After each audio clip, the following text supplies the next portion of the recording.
Good afternoon. I'm Erin Elmore, once again filling in for John Tobacco on Liquid Lunch. And I am so excited to talk to our next guest, Dylan Howard. He is New York based at the moment, author of COVID-19, the greatest cover up in history. And he's also been called the most feared journalist in Hollywood. Both topics to me are insanely interesting. Dylan, how are you? Good, thank you, and great to be with you. I'm so glad that you are with me. So, when this whole coronavirus pandemic started, something didn't feel right, smell right, taste right to me. It didn't smell and taste right because I had COVID, actually. I had totally Oh, asymptomatic COVID very early in the beginning, and my only symptom was smell and taste. But be that as it may, something just didn't feel right, okay, with the lockdowns. I just, it didn't add up to me, okay? So start in the beginning, if you will, and I'm sure you've done it 100 times, but for anyone that hasn't heard it, and for I who haven't heard it straight from you, walk me through how the Chinese Communist Party covered up this whole entire thing in the beginning of 2019.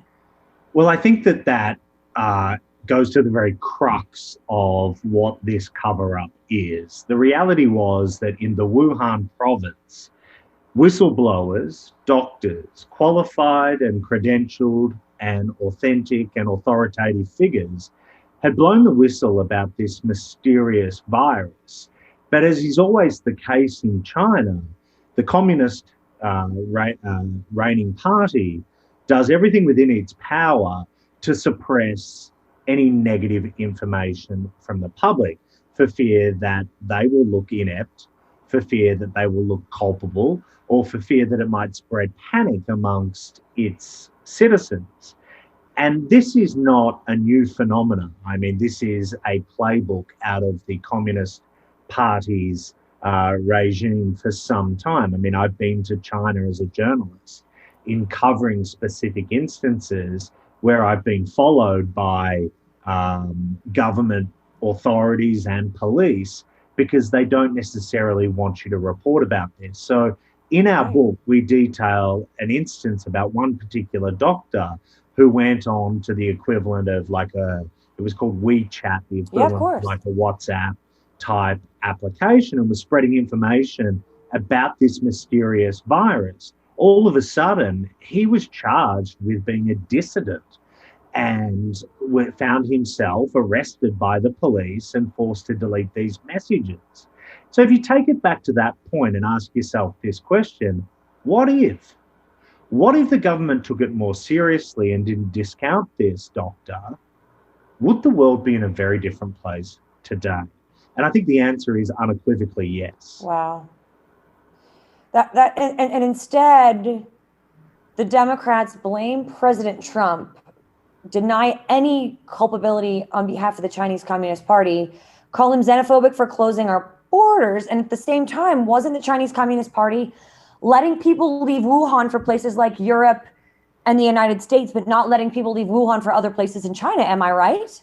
Absolutely. The Chinese botched their handling of this, as did the World Health Oh, Organization, yeah. which had a duty and an obligation to look after not just China, but the rest of the world. Yet their interests are so aligned to China that they went with rose colored glasses in and analyzing the risks that the virus posed to the rest of the world. But I also think, in fairness, if we're going to talk about the Democrats, we ought to talk about the GOP as well. And the reality is that the GOP, in many ways, just like other Western democratic governments, have used strategies more familiar with the Chinese Communist Party, spin, confusion, disinformation, to divert the narrative away from perhaps their own failings as a government and convince the public that they were actually dealing with a crisis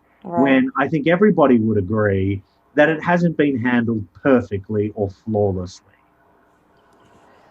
Certainly. But yeah, there's been so many mishandlings and improprieties, whether it's putting the people back in the nursing home and setting the USS Comfort in the Javits Center in New York, Governor Cuomo, that's definitely one of them. But focusing on more what you wrote about in your book, because I have so many questions and I know you're going to have all of the answers. So the origin, we know it came from China. It is a China virus, but that's not, that's in and of itself political too. Do you believe this wet market rhetoric?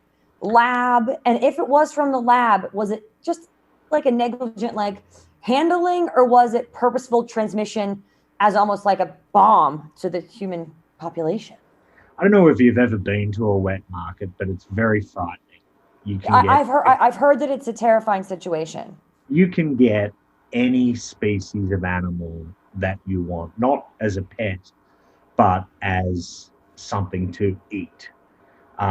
These animals are readily available, and there is almost like a pick list of a menu for the type of animal that you may want. Endangered species, other animals that are supposed to be protected are available in China for purchase. There is no doubt that the origin of the COVID-19 pandemic generated out of the Wuhan wet market. It didn't operate out of a factory or a biotech clinic, as has been suggested. But herein comes the issue.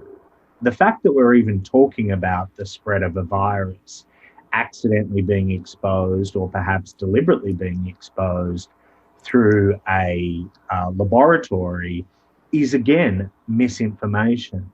The Republican Party, in fact, issued a 57-page talking points memo to its candidates for the forthcoming election to continue the narrative that this originated inside a Wuhan lab. That's simply not correct. Huh. And the reality is that the American people have been sold a lie about that.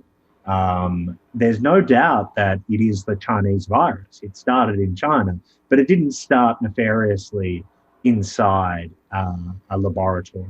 But wait, wasn't it proven that the bats that created this weren't native to Wuhan, and that scientists indicated that they had to go several miles, kilometers to obtain these bats, and then did in fact bring them back to the Wuhan laboratory?